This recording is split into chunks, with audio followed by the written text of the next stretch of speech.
A veces, el mar se presenta benévolo y nos devuelve pequeños legajos de sus historias y secretos que en él se esconden. Pero otras veces, estas historias son enmudecidas por el viento y el oleaje, perdiéndose en el letal abrazo del olvido.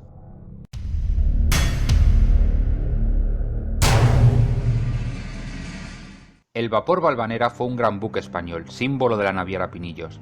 Tenía una eslora de 122 metros, una manga de 14 y un puntal o altura de cerca de 8 metros. Fue construido en Glasgow, Escocia, y entregado a la naviera Pinillos en noviembre de 1906. Sería un vapor mixto de transporte de mercancías y de pasajeros.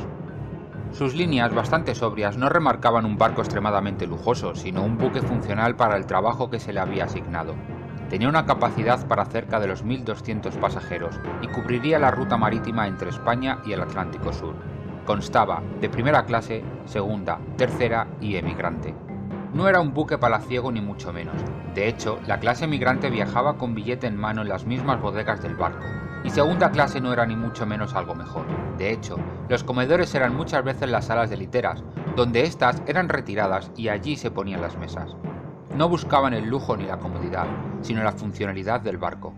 El Valvanera tuvo una vida próspera de casi 10 años navegando, llevando los sueños de miles de personas de un lado del Atlántico a otro. Pero desde un principio, el barco mostró síntomas de que la desgracia viajaba con él.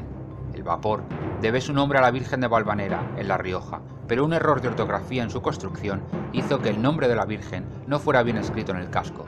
Esto hizo que los marineros lo condenaran desde un principio, pero era solo el primer aviso de que el barco estaba maldito.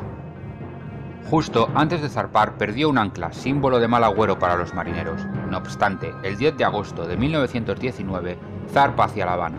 Su travesía duraría cerca de un mes e iría recogiendo pasajeros en diferentes puertos de España y las Islas Canarias, hasta un total de 1.200 personas.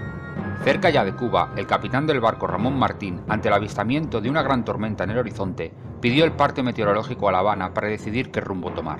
La contestación fue que la tormenta quedaba muy lejos y que no habría peligro. Pero el ciclón, aunque quedaba lejos, empezó a endurecerse. Los rayos iluminaban el horizonte, los truenos hacían vibrar las cubiertas del barco y el viento superaba los 90 km por hora. Este fenómeno hizo que más de 700 pasajeros, ante el miedo de que la tormenta se les echara encima, decidieran desembarcar en Santiago de Cuba, aún teniendo billete para La Habana. El 5 de septiembre la tormenta se convierte en un huracán, pero el Valvanera zarpa de Santiago de Cuba, ya que según los partes meteorológicos de Cuba, no había peligro de que el huracán tocase las islas. El día 9 de septiembre, sobre las 8 de la mañana, el huracán alcanza al Valvanera. Vientos de más de 200 km por hora empujan al buque contra la costa. Una lluvia incesante azota las cubiertas y las olas de más de 10 metros rompen contra el casco del barco.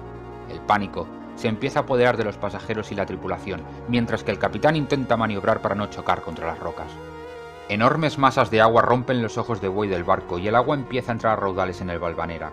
Los pasajeros se amontonan en cubierta con la esperanza de que los botes salvavidas se desplieguen, pero cientos de ellos son arrojados por la borda por culpa del envite de las olas.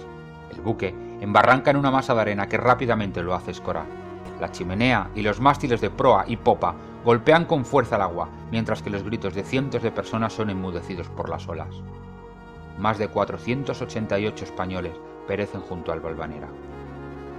Nadie empezó la búsqueda del buque hasta casi una semana después, pues muchos marineros decían que habían avistado al Valvanera todavía navegando. Incluso se recibieron telégrafos del barco diciendo que todo iba bien 3 días después de su hundimiento. Después de varias jornadas de no llegar a puerto, la Marina de Guerra de Cuba se echó a la búsqueda del Valvanera junto con otras patrulleras estadounidenses. Entre la penumbra, cerca de las costas de Florida, aparece un fantasmagórico mástil y sobresaliendo del agua varios pescantes de los botes salvavidas, pero ningún cadáver, ni rastro de las 488 personas que allí perecieron. Se rastrearon las cercanías, las costas, se tomaron las corrientes, y nada, ni un solo vestigio, ni siquiera una bota en el lecho marino. Solo, unos años más tarde, durante una expedición a los restos del Valvanera, a través de uno de los ojos de buey, apareció flotando una cabeza decapitada de mujer en el interior del barco, que miraba fijamente al submarinista. Incluso a día de hoy, los lugareños y marineros dicen que cuando hay tormenta se escucha el leve sonido de la chimenea del Valvanera y los gritos agonizantes de personas. Incluso la Marina de Guerra cubana y estadounidense reportan avistamientos de un vapor que navega en la lejanía y desaparece al intentar alcanzarlo. En las noches cerradas, cuando la mar está picada, Muchas personas afirman aterradas ver cómo una mujer en medio del mar lucha contra las olas y al intentar llegar a la costa desaparece. También se reportan algunos informes sobre un cruce de líneas en las radios donde se puede escuchar muy levemente una llamada de auxilio en código Morse.